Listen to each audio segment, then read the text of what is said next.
So, decided to go book shopping today. Well, not exactly. So I had the day off from work. I had to run some errands in a town that is very small town that is nearby, somewhat close to another larger like city that has a bookstore that I go to on occasion. The bookstore itself is like a 25, actually more of a 30-minute drive from where I live, so I don't go there real often. Maybe like once in a great while, I go there, few times a year maybe, just to see what they have. I've bought some books from there in the past, but it's not exactly my local bookstore. It's not one I go to so often, but I was somewhat nearby in that area, so I figured, you know what, I'm gonna go out and check out this bookstore. And I happened to find something absolutely insane. And I'm still trying to wrap my head around it. I'm still trying to comprehend this book that I found, and I feel like I'm dreaming. I feel like I'm going to wake up tomorrow, and I'm no longer going to have this book. I did buy a handful of other stuff that I will show you guys as well, so I guess this is kind of like a small book haul type video, but I'm really just doing this video for one reason. The main book in question that I am talking about, which I will be showing you first, right now as a matter of fact, and that book is none other than this one here. And maybe you guys can confirm for me that I'm actually holding this book, that this is real life, that I'm not just dreaming or hallucinating this. Uh, when I saw this book sitting on the shelf, this bookstore, it's a really small store, but they've got a lot of stuff just crammed into shelves, double stacked. It's kind of unorganized. They have like a kids section where they have just tons, like probably thousands of children's books, and they're just piled on the shelves. Not super well organized. They kind of are, but not exactly. They have a lot of kids' horror books, a lot of knockoffs and stuff, but nothing really that I'm looking for. Just a lot of random, obscure stuff. And this just happened to be randomly sitting on the shelf, lodged in with a few other books. I think there was a couple other Spine Tingler books. This one just happened to be randomly sitting there. And as soon as I saw this, half of my brain like shut down. I think I went into shock. I grabbed it immediately, didn't even really look at the book, stopped to look at it. Like I just saw the title, The Spine, pulled it out, like glanced at the cover. The half of my brain that was still working, I immediately ran to the front of the store, went to the checkout, checked out my books, went out into my car, sat in my car for a few minutes, excuse me. I took a picture of this book and sent it to a friend of mine who also kind of collects books and reads a little bit. And he knows about this book. I've talked to him about it. And I sent him a picture of this book. I'm like, is this real? Or am I imagining this, that I found this? And he was like, no, it's real. So yes, I found book number 30, the last book in the Spine Tingler series, Saber-Tooth Tiger. Now, for some of you who might not know, some of you are probably wondering, what is this guy going on about? What are you talking about? I don't even know what this book is. I've never heard of it. Why is it such a big deal?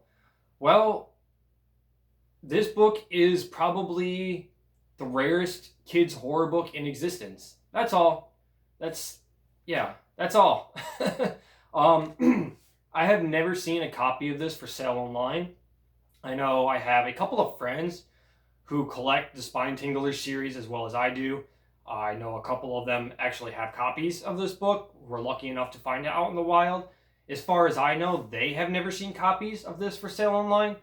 As far as I know, there has never been a copy for sale of this online, at least that I've ever seen. I don't even know what the value of the, or the price, if you could put a price on this book because of how insanely rare it is. The Spine Tingler series is, excuse me, is a pretty rare Goosebumps knockoff series in general. The last, again, this is the last book in the series, number 30. And the last like 12 or so, to like 12 to 15 books in the series are all extremely difficult to find. Books like 20 through 29 go for sale for like 50, 60, 70, sometimes like $100 or more online for just those ones. And like I've already said, this one you won't find for sale. You're just not. I urge you, go try to find this book on the internet. you're not going to find a copy for sale because, I don't know how many copies there are of this book in existence, but it can't be that many. Like maybe 50 copies of this in the world, 100 copies, maybe a little bit more than that. I don't know, maybe like 250 copies in existence. I'm not really sure, but it's very, very, very few, far and few in between. And like I said, I have a pretty big, large group of friends within the YouTube community, BookTube, Goosebumps, all of that. There's some people and friends within this community I regularly talk to, and only I think 2 of them that I know of have this book. And so, from what information that I've gathered, there's only like a handful known copies of this book that exist, and I was just so I can't even talk right now. I'm still a little bit in shock. I'm still trying to wrap my head around the fact that I found this book. And I don't know, maybe once this video uploads, the book you guys will be looking at won't be this one, but a different copy, and you guys will tell me I'm all insane. And someone will come to my house and tell me I need to take me away to an insane asylum somewhere. So, down in the comments below, please confirm that I am actually holding the Saber-Tooth Tiger. Yes, this book is more rare than any of the Fear Street Seniors, any of the Give Yourself Goosebumps books. This book is more rare than any book that R.L. Stine has ever wrote. Yeah. I've been looking for this for a while just because I kind of like the Spine Tinglers books and I would like to collect them all at some point. I thought to myself previously that I would never in a million years ever find this book. I didn't think it was possible. But here we are. Saber-Tooth Tiger. The 30th book in the Spine Tingler series. And it's actually I didn't even really take the time to inspect it that well, but it seems to be in pretty good shape. The binding on it is pretty tight. It's got a few minor creases on the corners there. A little bit of edge wear there, like on the spine. But yeah, not in too bad of condition. It's completely intact. Looks like it hasn't even been read, potentially. And of course, it's a first edition. I'm assuming that there is nothing but first editions for this book. I'm pretty sure with it being as rare as it is, there was only ever one print run of these. So all of the copies of this, I'm sure, are first editions. Yeah. Who is this one wrote by? This one was wrote by Jim DeFelice, or Felice, however you pronounce his name. The Spine Tinglers series has many different authors that contributed to it.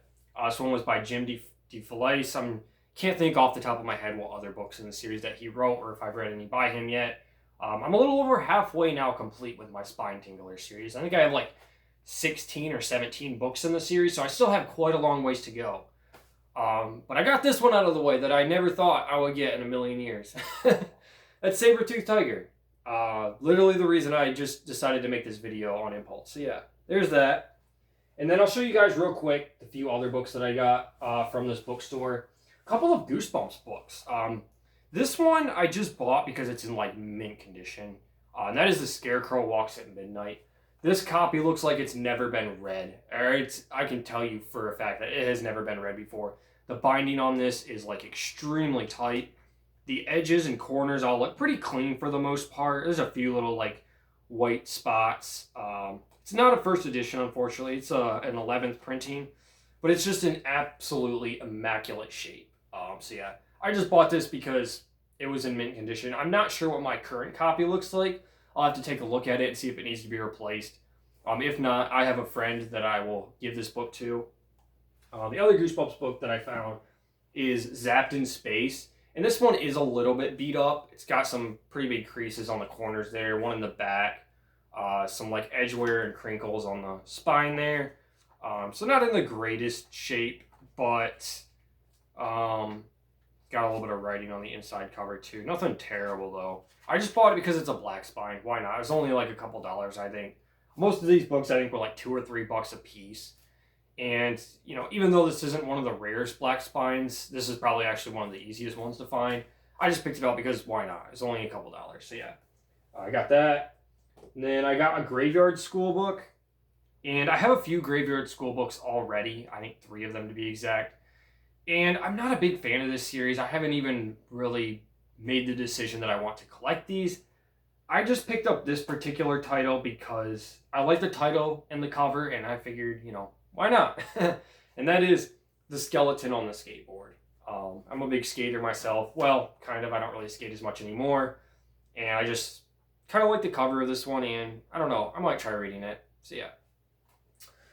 This next one I bought is kind of an impulse buy. I've never heard of this or the author. I just thought it looked cool, had a cool premise, and this is also a really old vintage kids horror book or mystery or whatever it is, published in the 70s. And this is called I Will Make You Disappear by Carol Beach York.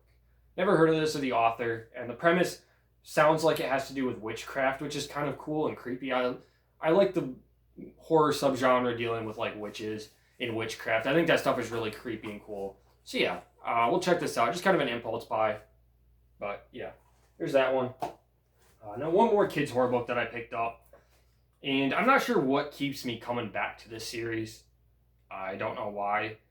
I keep returning to these books every once in a while, as much crap as I give these books, and as much as I've ranted on them on my channel.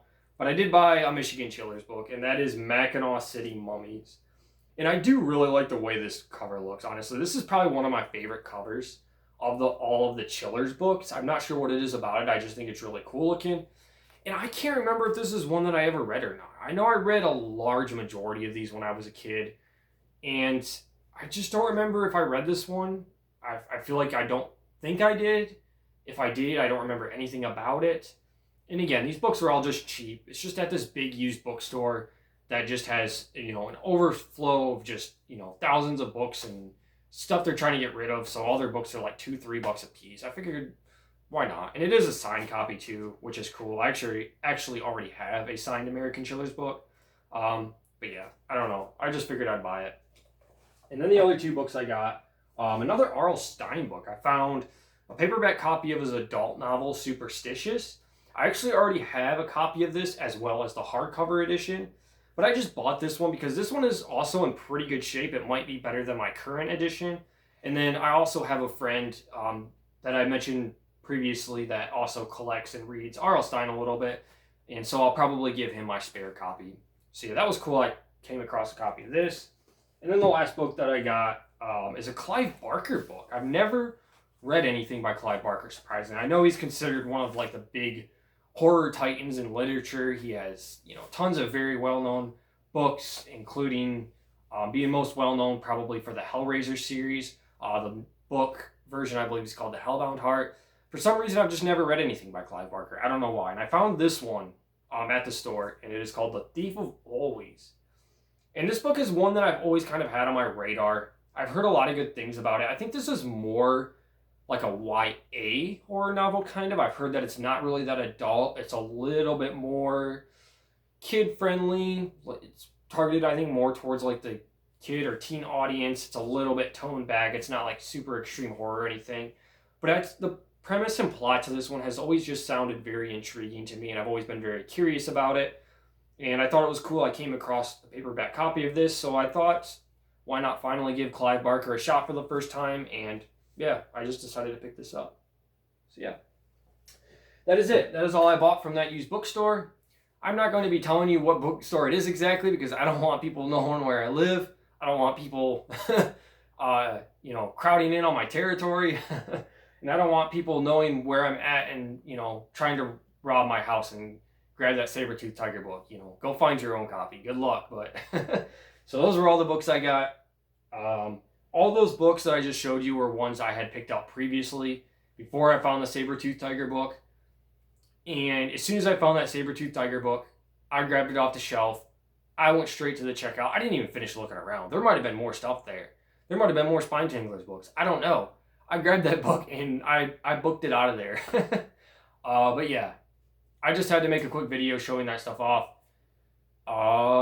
That's all I have, guys. I'm like super excited right now. So yeah, I found Saber-Tooth Tiger. It's a good day.